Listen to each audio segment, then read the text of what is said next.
ایک صحابی رسول رضی اللہ عنہ نے اپنا واقعہ رسول اکرم کو سنایا کہ وہ اپنی بیٹی کو انگلی پکڑ کر قبرستان لے جا رہا تھا۔ بچی نے میری انگلی پکڑ رکھی تھی۔ وہ باپ کے لمس کی وجہ سے خوش ہو رہی تھی۔ وہ سارا راستہ مجھ سے باتیں کرتی رہی اور اپنی توتلی زبان میں مجھ سے باتیں کرتی رہی۔ میں سارا راستہ اس کو اور اس کی فرمائشوں کو بہلاتا رہا۔ میں اس کو لے کر قبرستان پہنچ گیا اور اس کے لیے قبر کی جگہ منتخب کی۔ میں نیچے زمین پر بیٹھا اور اپنے ہاتھوں سے ریت اٹھانے لگا۔ میری بیٹی نے مجھے کام کرتے دیکھا تو خود بھی کام میں لگ گئی۔ وہ بھی اپنے ننھے ہاتھوں سے مٹی کھودنے لگی۔ ہم دونوں باپ بیٹی ریت کھودتے رہے۔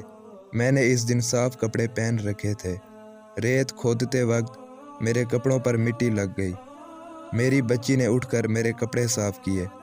میں اس کے لیے قبر تیار کر رہا تھا اور وہ میرے کپڑے صاف کر رہی تھی۔ قبر تیار ہوئی تو میں نے اس کو بٹھایا اور اس پر مٹی ڈالنا شروع کر دی۔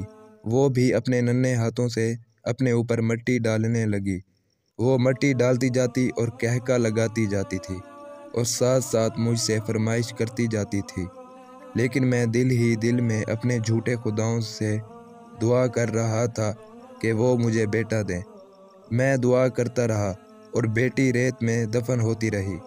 میں نے آخر میں اس کے سر پر مٹی ڈالنا شروع کر دی تو اس نے خوف زدہ نظروں سے مجھے دیکھا اور کہا، ابا جان، آپ پر میری جان قربان، آپ مجھے کیوں دفن کرنا چاہتے ہیں؟ میں نے اپنے دل کو پتھر بنا لیا اور دونوں ہاتھوں سے تیزی سے قبر پر مٹی پھینکنے لگا۔ میری بیٹی روتی رہی، چیختی رہی، دعائیاں دیتی رہی، لیکن میں نے اس کو قبر میں دفن کر دیا۔ یہ وہ نقطہ تھا جہاں رحمت للعالمین صلی اللہ علیہ وآلہ وسلم کا ضبط بھی جواب دے گیا اور آپ کی ہچکیاں بند ہو گئی، داڑھی مبارک آنسوؤں سے تر ہو گئی اور آواز مبارک حلق میں گولا بن کر پھنسنے لگی۔ وہ شخص دھاڑے مار مار کر رو رہا تھا اور آپ صلی اللہ علیہ وآلہ وسلم ہچکیاں لے رہے تھے۔